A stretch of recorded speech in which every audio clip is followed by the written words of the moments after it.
कारोबार में हमारे साथ है, दफ्तर, दुकान, फैक्ट्री, जहाँ भी, तो मेन हमारा वो है कि जो हमारे घर के पड़ोसी हैं। बाकी ये भी सारे पड़ोसी ही कहलाएंगे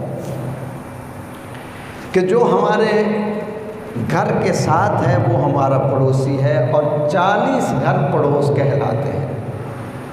40 घर दाएं, 40 घर बाएं और 40 घर आगे और 40 घर पीछे, ये सब के सब हमारे पड़ोसी कहलाते हैं।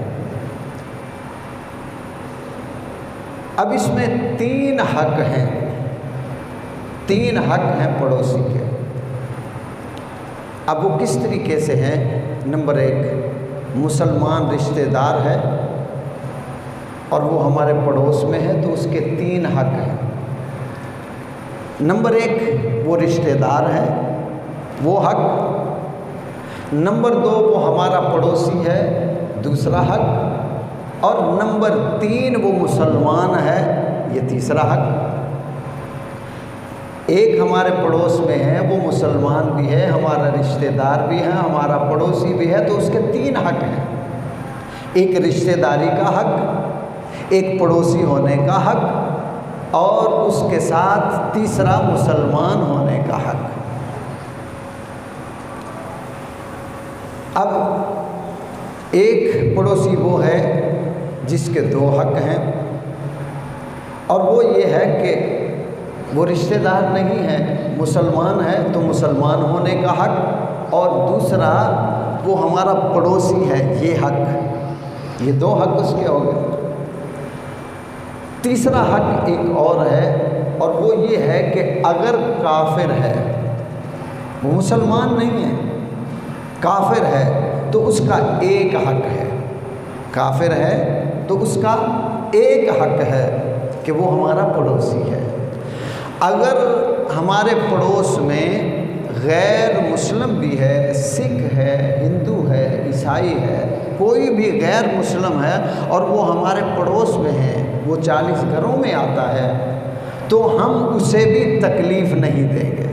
वो पड़ोसी होने के नाते उसका हम पर हक है कि हम उसे तकलीफ़ ना दें। जो जो पड़ोसी के हक हैं वो हम उसके साथ अदा करेंगे। अब ये समझ में आ गई ना कि अगर वो रिश्तेदार है, मुसलमान भी है, पड़ोसी भी है, तो उसके 3 हक हैं। अगर रिश्तेदार नहीं, सिर्फ मुसलमान है और पड़ोसी है, तो उसके 2 हक हैं। और उसके साथ अगर रिश्तेदार भी नहीं है, मुसलमान भी नहीं है, सिर्फ हमारा पड़ोसी है, तो उसका 1 हक है। तो ये हमें बात यहाँ तक समझ में आ गई। अब हम आगे चलते हैं। हुजूर सरवर दो आलम नबी रहमत सल्लल्लाहु ताला अलैहि वाला आलिहि वसल्लम, आपने इरशाद फरमाया कि मोमिन वो है जिससे लोग बेखौफ रहें। मोमिन वो है जिससे लोग बेखौफ रहें। ये मोमिन ऊपर वाला दर्जा है, मुसलमान नीचे वाला दर्जा। फरमाया मोमिन वो है जिससे लोग बेखौफ रहें कि उस शख्स से किसी को किसी किस्म का डर ना हो, खौफ ना हो, ना इज़्ज़त के मामले में, ना पैसे के मामले में, ना ही किसी और मामले में उससे डर ना हो, उससे बेखौफ हो और उस पर यकीन हो कि ये वाकई ही मोमिन है, ये किसी को तकलीफ़ नहीं देता, किसी का नुकसान नहीं करता, किसी को परेशान नहीं करता, तो वो मोमिन है। मुसलमान वो है कि जिसकी ज़बान और उसके हाथ से लोग महफूज रहें। मोमिन वो है जिसकी ज़बान और हाथ से दूसरे लोग महफूज रहें। मुसलमान वो है जिसकी ज़बान और हाथ से दूसरे मुसलमान, दूसरे लोग महफूज रहें। आगे प्यारे आका अलैहिस्सलाम ने इरशाद फरमाया, और महाजिर वो है जो बुराई को छोड़कर, जो बुराई को छोड़कर नेकी की तरफ आ जाए। मुहाजिर कहते हैं हिजरत करने वाले को, जो एक जगह से दूसरी जगह शिफ्ट हो जाता है, उसको मुहाजिर कहते हैं। तो फरमाया मुहाजिर वो है जो गुनाहों को छोड़ के नेकी की तरफ हिजरत करता है, जो गुनाहों को छोड़ के नेकी की तरफ हिजरत करे वो मुहाजिर है। और आगे क्या फरमाया, उस ज़ात की कसम जिसके कब्ज़ा कुदरत में मेरी जान है। प्यारे आका अलैहिस्सलाम फरमा रहे हैं, उस ज़ात की कसम जिसके कब्ज़ा कुदरत में मेरी जान है, जिसके शर से उसका पड़ोसी बेखौफ ना हो, वो जन्नत में दाखिल नहीं होगा। फरमाए जिसकी शरारतों से उसका पड़ोसी महफूज नहीं है, अपने आप को महफूज नहीं समझता, तो फरमाया कि वो शख्स कभी जन्नत में दाखिल नहीं होगा, कि वो अपने उस गुनाह की जो तकलीफ़ पहुंचाता है उसकी सज़ा भुगतेगा। और अल्लाह चाहे तो जब मर्ज़ी उसको जन्नत में दाखिल कर दे। कि वो जुमला मैंने ज़बान से निकला था कि कभी उसमें हर मोमिन जन्नत में जाएगा, हर मुसलमान जन्नत में जाएगा, मगर जिसने किसी का दिल दुखाया, सताया, जुल्म किया, हक मारा, बेईमानी की, झूठ बोला, गीबत की, धोखा दिया, जो जो उसने गुनाह किए उसकी सज़ा भुगतेगा तो फिर जाएगा। क्योंकि जन्नत मुसलमानों के लिए अल्लाह ने बनाई है और जहन्नम काफरों के लिए बनाई है।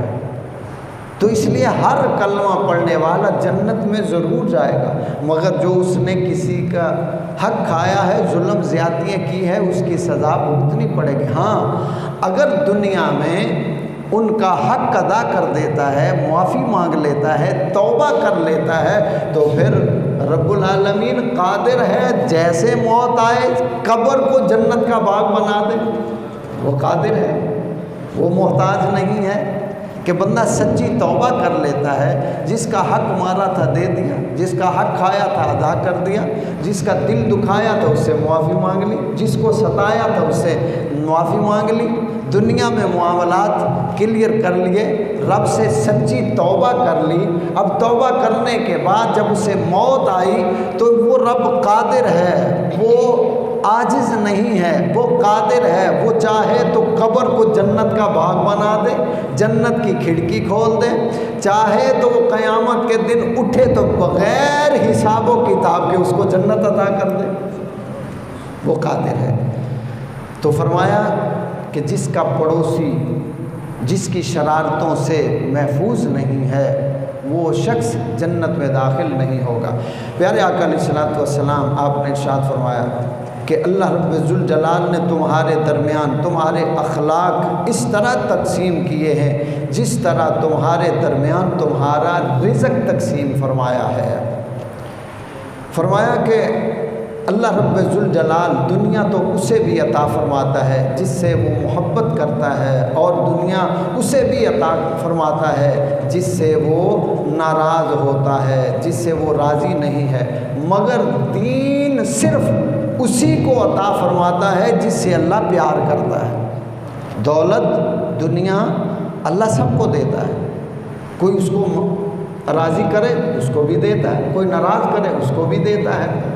ये हम हैं, अगर कोई हमसे रूठ जाए, हमसे लड़ पड़े, तो हम कहते हैं तुझे कुछ नहीं देना, बस ख़त्म हो गई। वो रब्बुल आलमीन है, उसका वादा है कि हमने जिसको पैदा दिया है वो हमें नाराज़ करे, राज़ी करे, रिज़्क़ हमने देना ही देना है, रिज़्क़ मैंने पहुंचाना ही पहुंचाना है। एक शख्स है, कोई काम नहीं करता, उसके बीवी बच्चे घर में हैं, आपने कई ऐसे नकम्मे बंदे देखे होंगे, कई ऐसे बंदे नकम्मे देखे होंगे, कोई काम नहीं करते, इधर बैठ उधर बैठ उधर बैठ उधर बैठ, मगर उनके घर में खाना रोज़ पकता है, और देता कौन है? रब्बुल आलमीन, क्योंकि उसने वादा किया है। ये तो हम पगले हो गए कि मैं कमाऊंगा तो खाऊंगा, ये तो हम इस दौलत के पीछे भाग दौड़ कर रहे हैं कि मैं करूँगा तो होगा। ऐसा कुछ नहीं है, बिल्कुल ऐसा नहीं है कि अल्लाह ने खुद फरमाया कि मैंने रिज़्क़ का वादा किया है, जिसको मैंने पैदा किया है वो जहाँ है हमने देना है। अल्लाह अकबर। तो फरमाया कि अल्लाह दुनिया उसको भी देता है जिससे प्यार करता है, दुनिया उसे भी देता है जिससे वो प्यार नहीं करता, मगर दीन सिर्फ उसी को देता है जिससे अल्लाह प्यार करता है। इससे आगे क्या इरशाद फरमाया? फरमाया कि लिहाजा अल्लाह रब्बुल जलाल ने जिसे दीन अता फरमाया, बेशक उसे अपना महबूब बना लेता है। अल्लाह जिसे दीन देता है, दीन की मोहब्बत देता है, इसकी सूझबूझ देता है, इसकी लगन देता है। इसमें ये ज़रूरी नहीं है कि हाँ जो आलिम बने उसके लिए, नहीं, जो बंदा दीन से मोहब्बत करता है, दीन से प्यार करता है, जितनी ज़िंदगी गुजारनी है, जो काम करता है, कारोबार करता है, उस हवाले से उसको पता होना चाहिए। वो मसाइल पूछता रहता है, अमल करता रहता है कि भाई मैं परचून का काम करता हूँ, मैं सब्ज़ी का काम करता हूँ, मैं गाड़ियों का काम करता हूँ, मेरा रिज़्क़ हलाल कैसे होगा, हराम कैसे होगा, झूठ बोलूँगा तो क्या होगा, सच बोलूँगा तो क्या होगा। यानी वो दीन के साथ अपने आप को वाबस्ता रखता है, तो अल्लाह ताला उसे दीन अता करता रहता है, वो सीखता रहता है, अल्लाह उसकी मदद करता रहता है, उसका सीना खोलता रहता है, वो दीन ले के अमल करता रहता है। अल्लाह उस बंदे को अपना महबूब बना लेता है और दीन के लिए कोशिश भी करता है। दीन जितना उसको आता है, सीखा है, वो आगे पैगाम भी पहुंचाता है, दोस्तों को भी समझाता है, घर वालों को भी सुनाता है, दोस्तों को भी सुनाता है और समझाता है कि नमाज पढ़ा करो, आका अलैहिस्सलाम की आंखों की ठंडक है, झूठ ना बोला करो कि झूठ बोलने वाले पर लानत है, सच बोला करो, ईमानदारी किया करो, बेईमानी से नुकसान होगा, फ़ायदा नहीं होगा। तो ये दीन की मोहब्बत है, दीन से प्यार है। चेहरे पे दाढ़ी सजा ली है, 5 वक़्त नमाजी हो गया है, पड़ोसियों का हक अदा करता है, किसी का दिल नहीं दुखाता, तो ये सारा दीन है। दीन सिर्फ नमाज पढ़ने और रोज़ साल के बाद रोज़ा रखने का नाम नहीं है। माँ की गोद से लेकर कब्र की गोद तक ज़िंदगी का हर लम्हा गुजारना दीन है और दीन के मुताबिक गुजारना दीन है, दीन के मुताबिक गुजारना दीन है। अब जब तक माँ की गोद में था, अब माँ उसको दीन सिखा रही है। जब दूध पिलाती है तो दुरूद व सलाम पढ़ती है, दूध पिलाती है तो कुरान पाक की तिलावत करती है, ज़िक्र फ़िक्र करती है। अब ये जैसे जैसे दूध उसके जिस्म में जा रहा है, इसी तरह वो ज़िक्र और फ़िक्र भी उसके दिल में जा रहा है और उसकी एक बेस बन रही है, उसकी बुनियाद कायम हो रही है। इसी तरह बच्चा बड़ा होता है तो माँ उसको सिखाती है ला इलाहा इल्लल्लाह मुहम्मदुर रसूलुल्लाह सल्लल्लाहु ताला अलैहि वसल्लम, या कहती है बेटा बोलो सुभान अल्लाह, अल्लाहु अकबर, अल्हम्दुलिल्लाह। तो ये माँ बाप सिखाते हैं। अब ये बुनियाद बन रही है, ये बुनियाद कायम हो रही है और फिर इसी तरह बच्चा बड़ा होना शुरू हो जाता है। फिर माँ उसको वज़ू करती है, साथ उसको भी सिखाती है। फिर मुसल्ला बिछाती है तो माँ उसको भी साथ खड़ा कर लेती है, बाप है उसको भी साथ खड़ा कर लेता है। और इसी तरह जब वो 7 साल का हो जाता है, बाप उंगली से उसको लगाता है और मस्जिद की तरफ ले आता है। अब ये उसकी तरबियत हो रही है, उसकी बुनियाद बन रही है। तो इसी तरह फिर वो बड़ा हो गया, बालिग हो गया, फिर वो कारोबार करने लग गया, तो वो देखेगा कि मैंने दीन के मुताबिक अपना काम करना है, इसमें हराम को शामिल नहीं होने देना, मैंने हलाल रिज़्क़ कमाना है, हलाल खाना है। फिर शादी हो गई, अब वो देखेगा कि शादी के मामलात मैंने कैसे तय करने हैं, कारोबार के मामलात मैंने अपनी वालदा से कैसा और बीवी से कैसा सलूक करना है, अपने भाई और वालिद से कैसा बर्ताव करना है, ये सारा का सारा दीन है। जब दीन से मोहब्बत करेगा तो वो कोशिश करेगा कि मैं उस कानून के मुताबिक चलूँ जो हमारे आका अलैहिस्सलाम ने अता फरमाया है। जब इस कानून के मुताबिक चलेगा तो फिर कामयाबी इसके कदम चूमेगी, हर तरफ से इसको इज़्ज़त मिलेगी, हर तरफ से इसको प्यार मिलेगा, हर तरफ से इसको चाहत मिलेगी। और जब दीन से हट के चलेगा तो फिर बर्बादी ही बर्बादी है, फिर मोहब्बत नहीं नफ़रत मिलेगी। तो माँ की गोद से लेकर कब्र की गोद तक, एक माँ से दूसरी माँ तक हमें ज़िंदगी गुजारनी है। तो दीन के मुताबिक अपनी ज़िंदगी को ढालने की कोशिश करें। इसके बाद प्यारे आका अलैहिस्सलातु वस्सलाम इरशाद फरमाते हैं कि अल्लाह रब्बुल ज़ुल जलाल ने जिसे दीन अता फरमाया बेशक उसे अपना महबूब बना लिया। और उस ज़ात पाक की कसम जिसके दस्ते कुदरत में मेरी जान है, फरमाया कि बंदा उस वक़्त तक मुसलमान नहीं हो सकता जब तक उसका दिल और ज़बान मुसलमान ना हो जाए। आका अलैहिस्सलाम अल्लाह की कसम उठा के इरशाद फरमा रहे हैं कि उस ज़ात की कसम जिसके कब्ज़ाए कुदरत में मेरी जान है। अब किसके कब्ज़ा कुदरत में जान है? अल्लाह के हाथ। अल्लाह के हाथ में सबकी जान है। आका अलैहिस्सलाम फरमाते हैं उस ज़ात की कसम जिसके हाथ में मेरी जान है कि बंदा उस वक़्त तक मोमिन नहीं हो सकता जब तक उसका दिल और ज़बान मुसलमान ना हो जाए।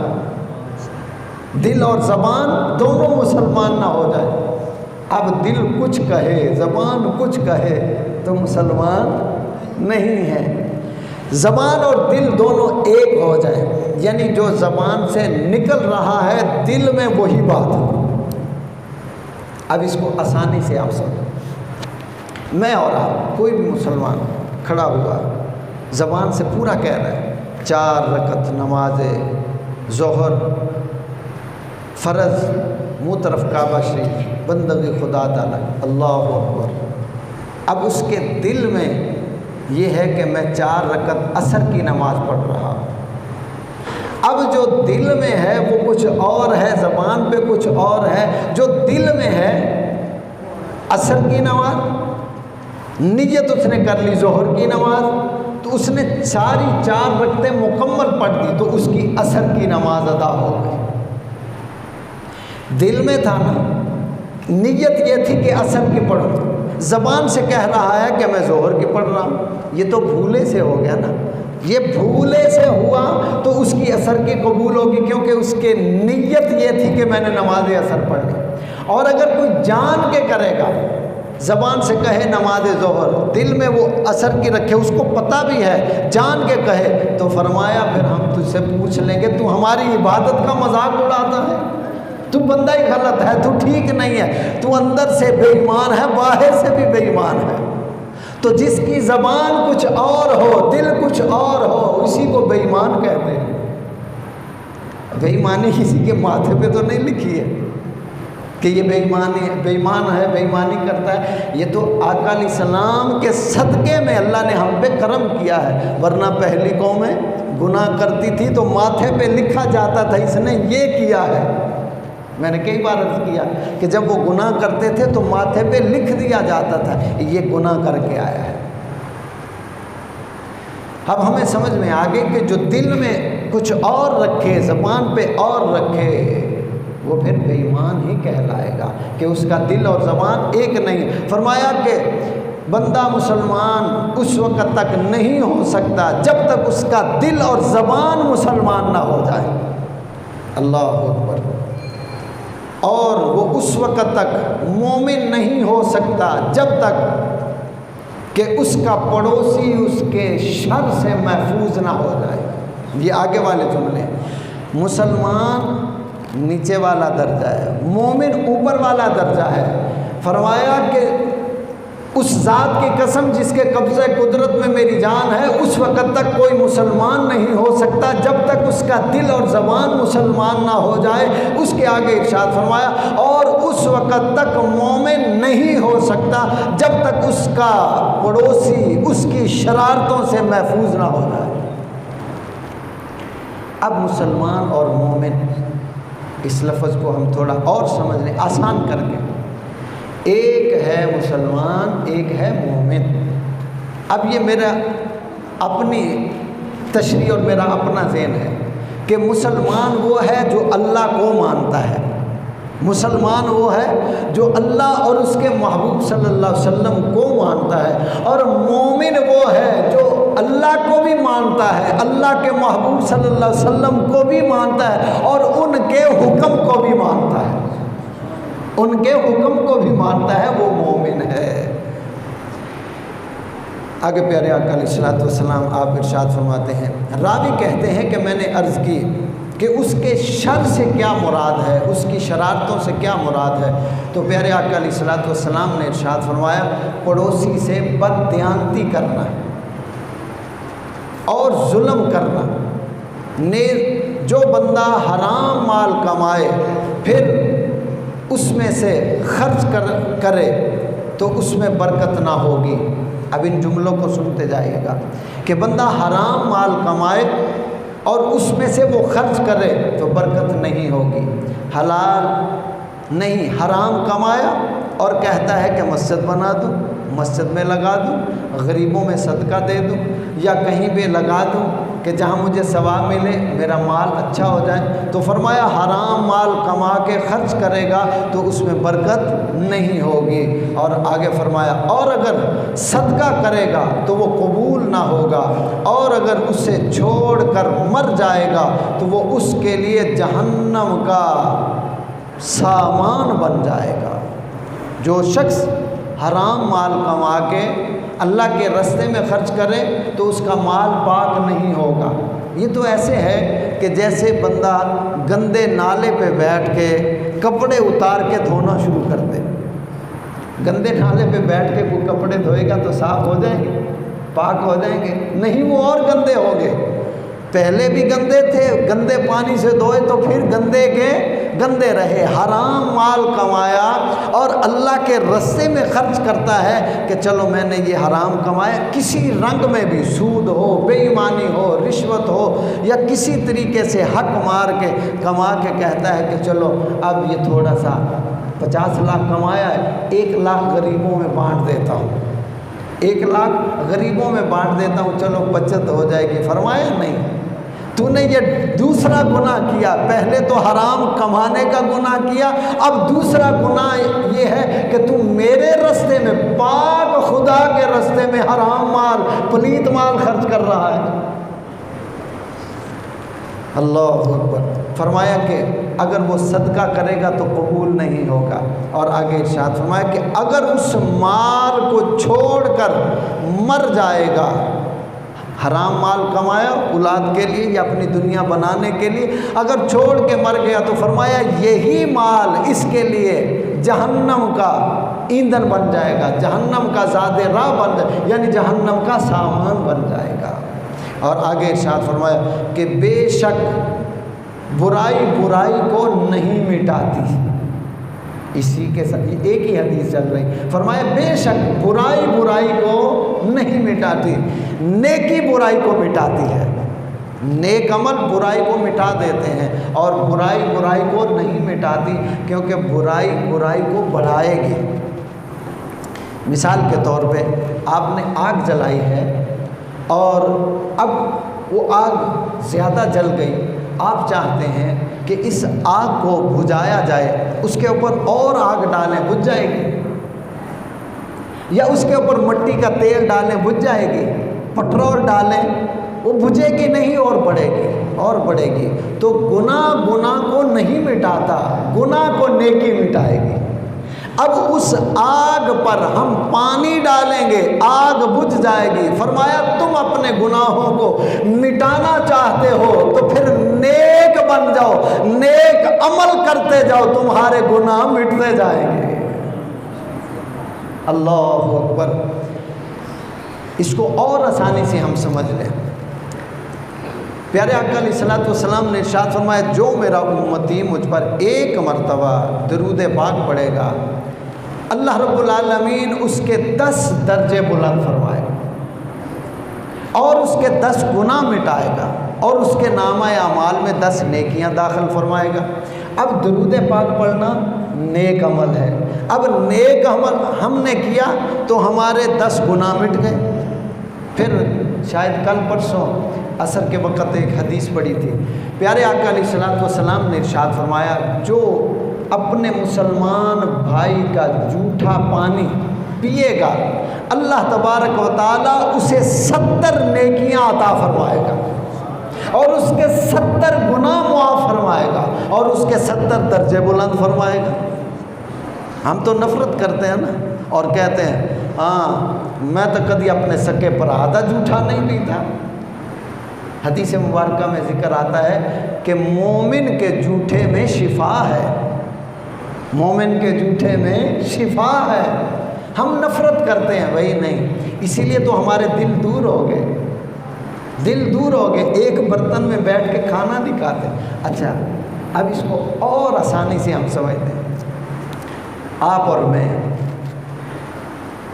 जब माँ चूल्हे के साथ हंडिया रख के, कनाली रख के रोटियां पकाती थी, एक ही छन्नी में प्लेट में दही डाल के देती है, सालन डाल के दे, तो सारे बहन भाई उसी में खा रहे होते हैं और मोहब्बत कितनी होती है। और जब से हमने बर्तन अलहदा कर लिए हैं,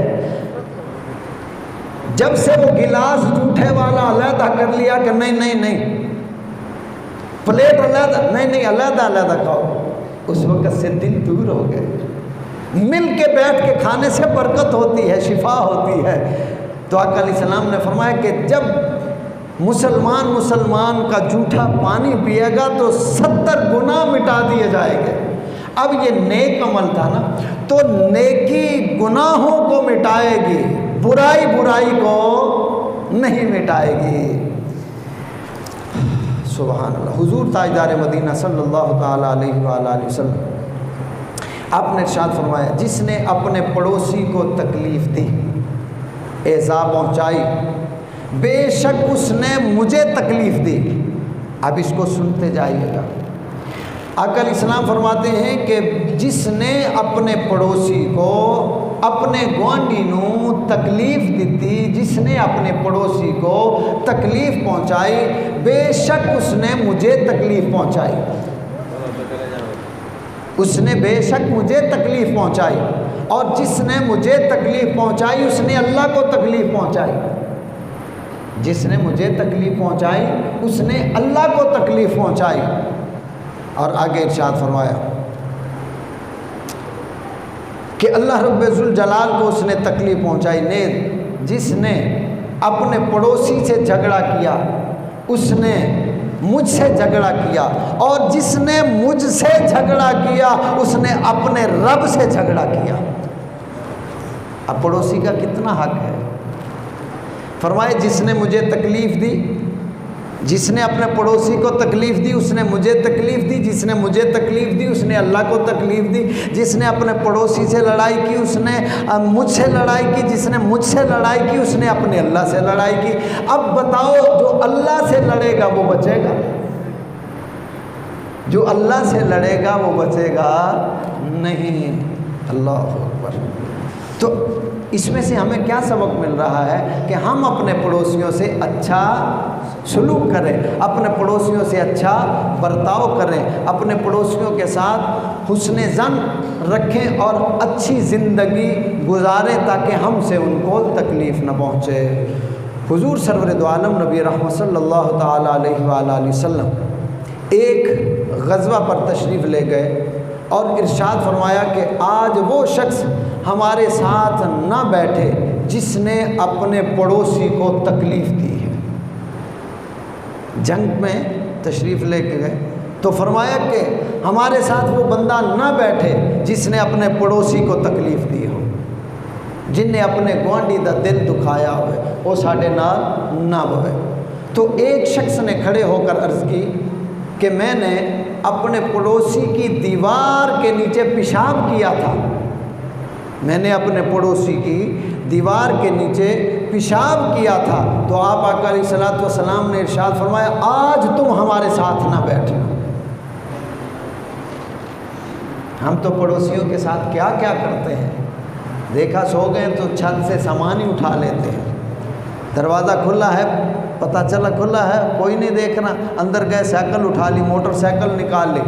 और हम, अल्लाह हमें हदायत अता फरमाए, देखा कि पड़ोसियों के पास कुछ अच्छा आ गया है तो हम चोरों से राब्ता करते हैं कि भाई हम तुम्हें बताएंगे किस वक्त ये घर नहीं होते, तुम चोरी कर ले।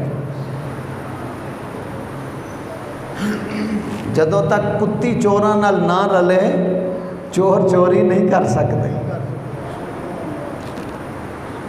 तो अकल इस्लाम ने फरमाया कि तुमने उनकी दीवार के नीचे पेशाब किया है, दीवार के साथ पेशाब किया, लिहाजा तुम हमारे साथ ना बैठना, क्योंकि ये भी अपने पड़ोसी को तकलीफ़ है। अल्लाह अकबर। आगे प्यारे आका अलैहिस्सलातु वस्सलाम आपकी बारगाह में एक शख्स हाज़िर हुआ और उसने आकर अर्ज़ की, या रसूल अल्लाह सल्लल्लाहु ताला अलैहि वालैहि वसल्लम, एक शख्स है कि वो मुझे सताता है, मेरा पड़ोसी है, मुझे तकलीफ़ देता है। तो आप आका अलैहिस्सलातु वस्सलाम ने इरशाद फरमाया, ऐसा करो तुम घर में जाओ और अपना सामान निकाल के बाहर रख दो। ये इसका हल भी है। अगर किसी का पड़ोसी सताता हो, परेशान करता हो, तो उसका हल भी आपने बता दिया। फरमाया जाओ और अपने घर का सामान निकालो और दरवाजे के बाहर रख दो। अब आपने सिर्फ इतना फरमाया, अब उसने वो गया जाके सामान बाहर रख दिया। अब जो लोग भी गुजरते हैं वो कहते हैं भाई क्या हुआ, भाई कहाँ जा रहे हो? आप और मैं सामान निकालेंगे तो साफ ज़ाहिर है गली वाले मोहल्ले वाले पूछें भाई क्या मसला है, ये सामान कहीं जा रहे, शिफ्ट हो रहे हैं क्या? तो आप और मैं बताएंगे कि यार ये मसला है, कहीं जा रहे हैं या शिफ्ट कर रहे हैं या कोई तकलीफ बता। अब जैसे सामान बाहर निकाला, अब लोग आते हैं गुजरते, भाई क्या बात है, ये सामान का क्या कर रहे हो? तो वो सीधा कहता कि भाई इसकी वजह से मैं बड़ा परेशान हूँ। अब लोग उस पर लानत भेजते कि तुझ पे लानत हो, तेरा पड़ोसी तुझसे परेशान है।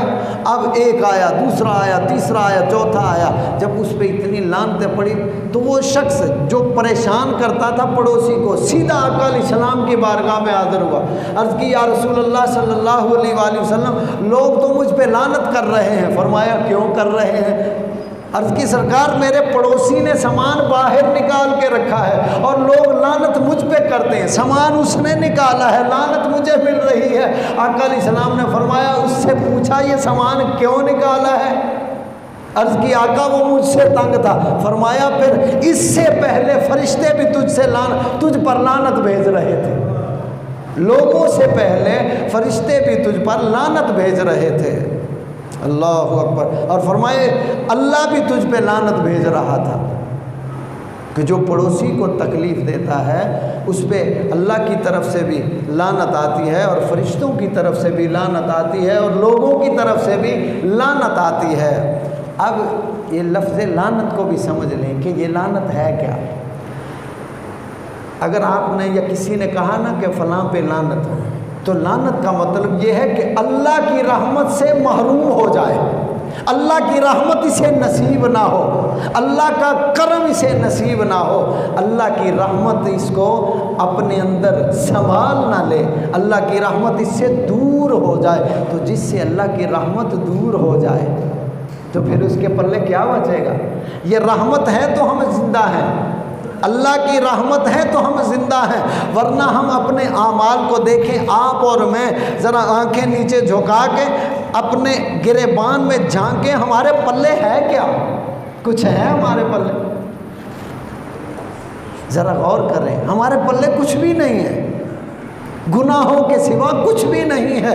अल्लाह की रहमत है तो हम चल फिर रहे हैं, अल्लाह की रहमत है तो खा पी रहे हैं। और जिस दिन रहमत उठ गई कायनात तबाह हो जाएगी। अल्लाह अकबर। यहाँ मुझे बात याद आ गई, रब्बुल आलमीन ने फरमाया अल्हम्दुलिल्लाहि रब्बिल आलमीन, मैं तमाम आलमीन का रब हूँ। और फरमाया वमा अरसलनाका इल्ला रहमतल लिल आलमीन, कि महबूब सल्लल्लाहु अलैहि वसल्लम हमने आलमीन के लिए आपको रहमत बनाया। अब उस रहमत के सदके में अल्लाह हमारे ऐबों को नहीं देखता, यार की रहमत को देख के रहमत कर रहा है। और जिस दिन वो रहमत हमसे जुदा हो गई, बस मामलात सारे तबाह व बर्बाद हो जाएंगे। तो आका इस्लाम ने फरमाया उसको सामान बाहर निकाल दो। उसने निकाल दिया। लोग आने जाने वाले पूछते रहे और फिर उन्होंने लानत। फिर ये शख्स आया, आका इस्लाम ने फरमाया लोगों से पहले अल्लाह ने तुझ पे लानत भेजी है। अब उसने फ़ौरन तौबा की और कहने लगा या रसूल अल्लाह सल्लल्लाहु अलैहि वसल्लम, आज के बाद मैं अपने किसी पड़ोसी को तकलीफ़ नहीं पहुँचाऊँगा। तो पड़ोसी का इतना हक है। एक शख्स ने बारगाह मुस्तफ़ा सल्लल्लाहु ताला अलैहि वसल्लम में अर्ज़ की या रसूल अल्लाह सल्लल्लाहु अलैहि वसल्लम, अब इसको सुनना, यहाँ ज़िक्र औरत का है लेकिन ये मर्द औरत दोनों के लिए है। अर्ज़ की या रसूल अल्लाह सल्लल्लाहु ताला अलैहि वसल्लम, फ़लाँ औरत का तज़किरा, उसकी नमाज, सदका और रोज़ों की कसरत की वजह से बहुत किया जाता है। अब यूँ समझो आसानी से कि अर्ज़ करता है या रसूल अल्लाह सल्लल्लाहु अलैहि वसल्लम, फ़लाँ औरत है बड़ी नमाज़ें पढ़ती है, फ़लाँ औरत है वो बड़ा सदका और खैरात करती है, वो बड़े रोज़े रखती है। ये तो उसकी वजह शोहरत थी कि बड़े रोज़े रखती है, बड़ी नमाज़ें पढ़ती, बड़ा सदका करती है, मगर वो अपनी ज़बान से पड़ोसियों को तकलीफ़ देती है। रोज़े भी रखती है, नमाज़ें भी पढ़ती है, सदका और खैरात भी करती है, मगर अपनी ज़बान से पड़ोसियों को तकलीफ़ देती है। आका इस्लाम ने फरमाया वो जहन्नमी है। ये है हुकूकुल इबाद, पड़ोसी का हक अदा करना, इंसानियत का हक अदा करना, ये हुकूकुल इबाद है। नमाज, रोज़ा ये अल्लाह का हक है। अब अल्लाह के हक से ज़्यादा ताकीद की गई है हुकूकुल इबाद की। अल्लाह चाहे तो अपना हक मुआफ़ कर दे।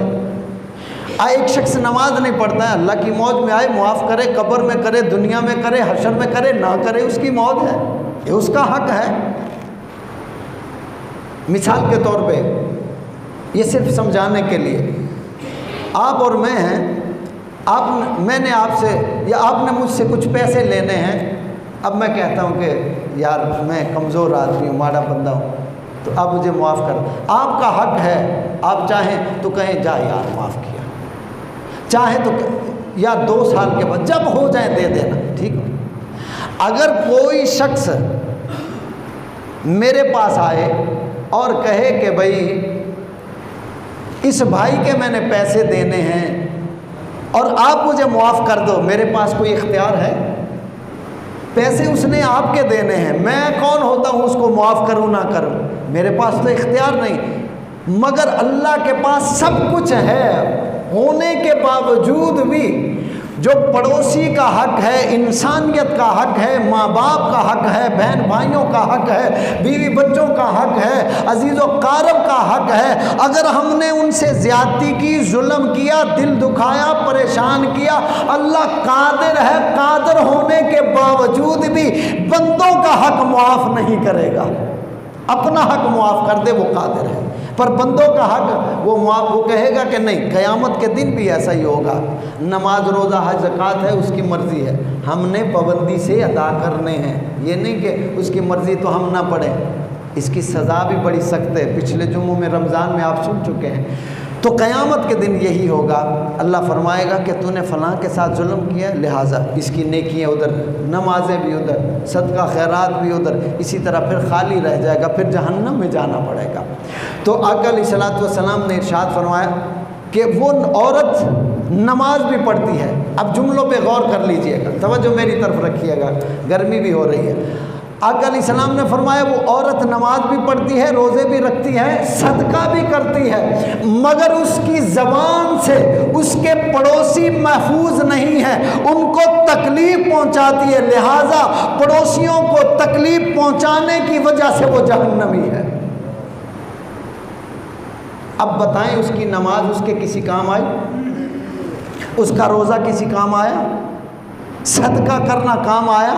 नहीं। ये नमाज भी यही बताती है कि इंसानियत का हक अदा करो, सदका भी यही बताता है इंसानियत का हक अदा करो, और रोज़ा भी यही बताता है। खुद तो तू सारा दिन भूखा रहा, तुझे पता चल गया भूख क्या है। अगर तेरी माँ भूखी है तो उसको पेट भर के खिला, तेरा बाप भूखा है तो अपनी कोठी और नौकरी ओहदे पे मान न कर, जाके अपने बाप के कदम भी चूम और उसकी दिन रात खिदमत कर। अगर तेरे बहन भाई भूखे हैं और खाने को कुछ नहीं है, अल्लाह ने तुझे इतना कुछ दिया है तो खुद ही फिरौन न बन जा, नमरूद न बन जा। जा अपने भाई के यतीम बच्चों का ख्याल कर, उनके भूखे पेट को पाल, अपनी बहन के सर पे दुपट्टा दे, अपनी बहन की इज्जत का ख्याल कर, अपने भाई के भतीजों बच्चों का ख्याल कर, क्योंकि वो तेरे हैं रिश्तेदार। और अगर नहीं भी है, अगर तेरे पड़ोसी है और रात सारी तू पेट भर के सोया रहा,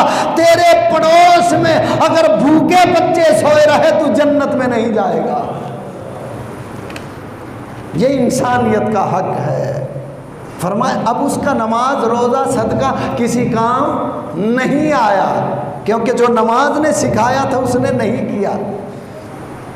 तो हमारी नमाज उस वक़्त हमारे काम की है जब हम इंसानियत का हक अदा करेंगे। किसी का दिल दुखाएंगे, माल खाएंगे सारी रात। आजकल ये बड़ा रवाज चल रहा है, हाजी साहब हर साल उम्रा करते हैं जी, हज पे भी जाते हैं, माशाल्लाह हज पे भी जाते हैं। अब पूछो ये माल कहाँ से आता है? बस सूद पे पैसे देते हैं, बस सूद का कारोबार है। अब बताओ वो सूद वाले पैसों से हज करने जाएगा, उम्रा करने जाएगा, जब कहेगा अल्लाहुम्मा लब्बैक तो आवाज़ आएगी लानतुल्लाह, तुझ पे अल्लाह की लानत हो। किसी गरीब के मकान पे कब्जा करके, किसी का हक मार के, मजदूर की मजदूरी अदा नहीं करता, जमा कर करके हज पे जा रहा है तो क्या आवाज़ आएगी? खाने काबे पे जाएगा तो क्या आवाज़ आएगी? रहमत नहीं लानत की आवाज़ आएगी। तो नमाज उस वक्त तक नमाज नहीं है जब तक अल्लाह के बंदों का हक अदा न किया जाए।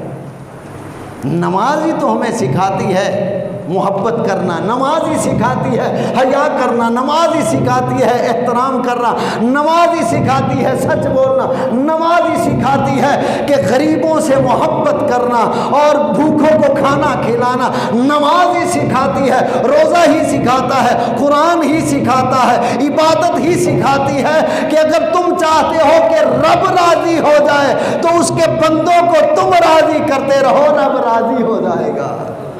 अल्लाह अकबर। अब इस हदीस का दूसरा हिस्सा आगे वाला, वही शख्स अर्ज़ करता है या रसूल अल्लाह सल्लल्लाहु ताला अलैहि वाला आलिहि वसल्लम, फ़लाँ औरत है, नमाज और रोज़े में कमी है। अब इस पे गौर कीजिएगा। पहली औरत के बारे में अर्ज़ की आका, वो नमाज भी पाबंदी से पढ़ती है, रोज़े भी रखती है, सदका खैरात भी करती है, और यही चीज़ें उसकी वजह शोहरत हैं। इन वजह से वो मशहूर है कि वो बड़ी नमाज़न है, वो बड़ा नमाजी है, बड़ा रोज़ेदार है, बड़ा सदका देता है, मगर ज़बान से पड़ोसियों को तकलीफ़ दे। अब दूसरी औरत का वही शख्स अर्ज़ कर रहा है कि या रसूल अल्लाह सल्लल्लाहु अलैहि वसल्लम, फ़लाँ औरत है और नमाज रोज़े में कमी है, नमाज रोज़े में कमी है, और पनीर के टुकड़े सदका करती है, अल्लाह के रास्ते में थोड़ा बहुत जितना होता है वो दे देती है, मगर अपने पड़ोसियों को वो तकलीफ़ नहीं पहुंचाती, अपने पड़ोसियों के साथ बड़ा अच्छा सलूक करती है, अपने पड़ोसियों के साथ बहुत अच्छा बर्ताव करती है। आका अलैहिस्सलाम ने फरमाया वो जन्नती है। आपने गौर किया? नमाज रोज़े में कमी है, सदक़े में भी कमी है, मगर अपने पड़ोसियों को दुख नहीं देती, पड़ोसियों को तकलीफ नहीं पहुंचाती, आका अलैहिस्सलाम ने फरमाया वो जन्नती औरत है। अब जो नमाजें भी पढ़ती है, रोज़े भी रखती है, सदका खैरात भी करती है, और ज़बान कैंची की तरह कतर कतर कतर कतर करके लोगों को गीबतें करती है, चुगलियाँ करती, बुराई करती, तकलीफ पहुंचाती है, आका अलैहिस्सलाम ने फरमाया ये जहन्नमी है। अब ये ज़रूरी नहीं औरत हो, अगर मर्द भी ऐसा होगा वो भी जहन्नमी है, और अगर मर्द पड़ोसियों से अच्छा सलूक करेगा तो ये जन्नती है। पड़ोसी का इतना हक है कि अगर हाँ आगे हदीस वो आ रही है, प्यारे आका अलैहिस्सलातु वस्सलाम ने इरशाद फरमाया कि अगर तुम देखना चाहो मैं नेक हूँ, अच्छा हूँ, तो उसके लिए आसान है, तुम्हारे पड़ोसी कह दें कि नेक है, समझ जाओ नेक है। हज़रत सैयदना मुआविया बिन हैदर रज़ी अल्लाह ताला अन्हु फरमाते हैं कि मैंने बारगाह रिसालत में आप सल्लल्लाहु ताला अलैहि वसल्लम में अर्ज़ की, या रसूल अल्लाह सल्लल्लाहु ताला अलैहि वसल्लम, आदमी पर पड़ोसी के क्या हुकूक हैं? तो आप सल्लल्लाहु अलैहि वसल्लम ने इरशाद फरमाया, अगर वो बीमार हो तो उसकी इयादत करो, अगर मर जाए तो उसके जनाजे में शिरकत करो, और अगर कर्ज़ मांगे तो उसे कर्ज़ दे दो, और अगर वो ऐबदार हो जाए तो उसकी पर्दापोशी करना, कि अगर वो बीमार हो तो जाके हाल पूछो, और अगर वो मर जाए तो उसके जनाजे में जाना, और अगर उसका कोई ऐब, कोई बुराई नज़र आ जाए तो पर्दापोशी करना, पर्दा डाल देना, उसको प्यार से समझा देना, भाई अब ऐसा ना करना।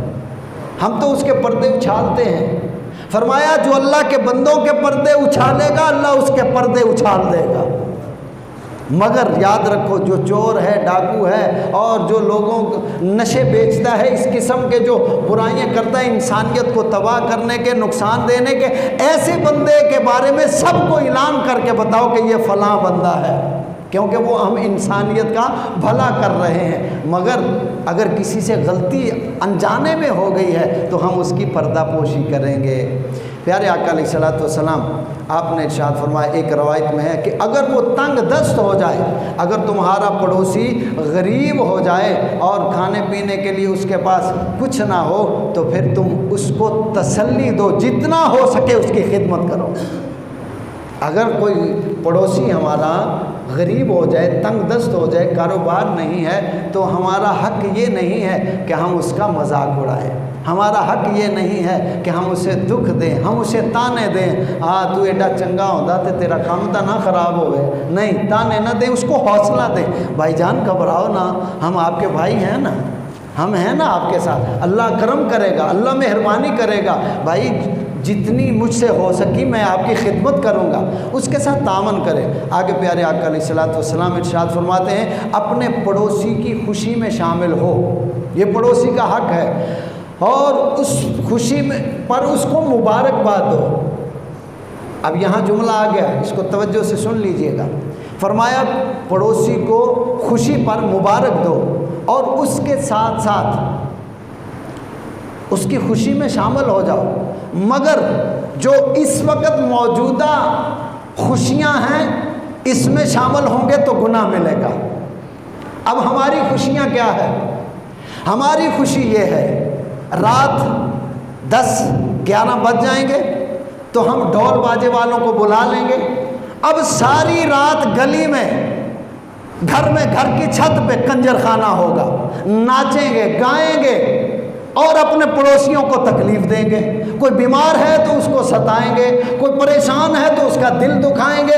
हम ये खुशियों, ऐसी खुशियां करते हैं, ऐसी खुशी में शामिल होना गुनाह है। अच्छा, एक जुमला अगर आप नाराज़ ना हो तो कह दूं, पहले सुना करते थे कि भाई वो कंजरों का मोहल्ला मशहूर, वो कंजरों का मोहल्ला, वो यार वो कंजरों के मोहल्ले के साथ वाली गली में उधर जाओगे, वो उधर। अच्छा, अब उन कंजरों को हमने ये ताना दिया, वो कंजरों का मोहल्ला, वो कंजर जो नाचने वाले, गाने वाले, वो कंजर होते हैं। उन कंजरों ने कहा अच्छा अब देखो हमने हर घर को कंजर खाना खाना बनाया तो तब कहना। अब बताओ कौन सा घर इस कंजर खाने से महफूज है? कौन सा घर माइयों में डांस नहीं करता? कौन सा घर मंगनी पे डांस नहीं करता? अरे कौन सा घर है जिसमें ढोल और बाजे नहीं बजते? उन कंजरों को हमने ताना दिया था, उन्होंने हर घर को कंजर बना दिया है। अब हम हर घर वाले कंजर बन चुके हैं। ऐसा है कि नहीं? अगर मैं गलत कह रहा हूं तो हाथ जोड़ के मुआफ़ी मांगता, और अगर सच कह रहा हूं तो हम तौबा करें। हम हिंदू नहीं हैं, हम ईसाई नहीं हैं, हम यहूदी नहीं हैं, हम नाचने गाने वाले नहीं हैं। अरे हम तो कुरान पढ़ने वाले हैं, हम तो आका अलैहिस्सलाम पे दरूदो सलाम पढ़ने वाले हैं। अरे हम तो हदीस पढ़ने वाले हैं। अरे हम तो अपनी बेटी को कुरान की तिलावत की वसीयत करने वाले हैं। हम डांस सिखाने वाले कंजर? क्या ख्याल है? नाराज तो नहीं हो गए? बात तो सच है मगर है रुसवाई की। हम सब इसी में डूबे हुए हैं यार। हम सब कंजर बन चुके हैं। हमारे हर घर में यही हो रहा है। और वो हिंदू वो इतने ख़तरनाक हैं कि उन्होंने हमारे घरों से कुरान निकाल के, नमाज रोज़ा निकाल के हमारे घरों में अपने मंदिर दाखिल कर दिए हैं, अपने गुरुद्वारे दाखिल कर दिए हैं। आप उनके ड्रामे फिल्में देखते होंगे तो हमारे घर में रात को ड्रामा चल रहा है, दिन को चल रहा है, और उनके मंदिरों की घंटियाँ बज रही हैं। ऐसा ही घर किसका है? आपका घर किसका है? मेरा घर किसका है? घर मुसलमान का है। घंटी मंदिर की बज रही है, घर मुसलमान का है। घंटी मंदिर की बज रही है, घर मुसलमान का है। फैशन हिंदू का चल रहा है, घर मुसलमान का है। साड़ी हिंदू की पहनी जा रही है, घर मुसलमान का है। बेटी मुसलमान की है, लिबास हिंदुओं का है। अरे वो हमारे जहनों में दाखिल हो गया, दिलों में दाखिल हो गया, हमारे घरों में दाखिल हो गया, कुरान से हमको दूर कर दिया। अरे हम कैसे मुसलमान हैं? हमें अपनी ज़िंदगी पे अफसोस करना चाहिए, इस पे गौर व फिक्र करने चाहिए। हम हैं आका अलैहिस्सलाम के ग़ुलाम और काम उनके हैं। अब उस कंजर ने ऐसा किया है कि तुम हमें ताना देते हो कंजर, अब हर घर को कंजर बना दिया है। ये जुमला बड़ा सख्त है, लेकिन इसके अंदर गोता लगाएं, हम गौर करें कि हम इन खुशियों में शामिल नहीं होंगे। शरीयत ये कहती है कि अगर एक जगह पे खुशी में, शादी है, ब्याह, कोई भी ऐसा खुशी का मामला है, वहाँ पे अल्लाह की नाफरमानी है, दीन की नाफरमानी है, प्यारे आका अलैहिस्सलाम की नाफरमानी है। फरमाया अगर वो शख्स तुम्हें दावत देता है, अगर तुम जाके वहाँ रोक सकते हो तो जाओ, अगर रोक नहीं सकते तो तुम्हें जाने की इजाज़त नहीं। अगर जाओगे तो जैसे वो गुनहगार हैं तुम भी गुनहगार हो जाओगे। अब क्या करना चाहिए हमें कि अल्लाह के साथ यारी लगाएंगे तो दुनिया सारी मुखालफत करे, अल्लाह हमारी मदद करेगा। और अगर अल्लाह को छोड़कर दुनिया को अपना बनाएंगे तो उसने पकड़ लिया तो कहाँ जाएंगे? ये दुनिया छुड़ा लेगी, कब्र में ये दुनिया हमें छुड़ा लेगी। अगर किसी पे अजाब उधर से नाज़िल हो जाए, बड़े बड़े आपने देखे होंगे जब अल्लाह की पकड़ में आए, किसी ने छुड़ाया, वो मैं नाम नहीं लेना चाहता हूँ, अगर नाम लूँगा तो आप कहेंगे शायद सियासी गुफ्तगू है। बड़े आपने देखे होंगे जब अल्लाह ने यूं पकड़ा तो जेड़े कहते सन मरांगे नाल तेरे, अज उन्हां भी बाजियां हारियां ने। जेड़े टुरदे सन रात दिने नाल साडे, अज उन्हां भी बाजियां हारियां ने। जेड़े तरसते सन दीद नू दिने राती, छड़ गए सब झूठियां यारियां ने। मुहम्मद बूटिया ये जग सारा ही झूठा, कमली वाले दियां सच्चियां यारियां ने। तो दोस्तों अपने अल्लाह से यारी लगा लें। दुआ करें जो कुछ पढ़ा सुना अल्लाह कबूल फरमाए। आइंदा जुमे इससे आगे अर्ज करेंगे। आमीन। व आखिर दावाना अनिल हम्दुलिल्लाह।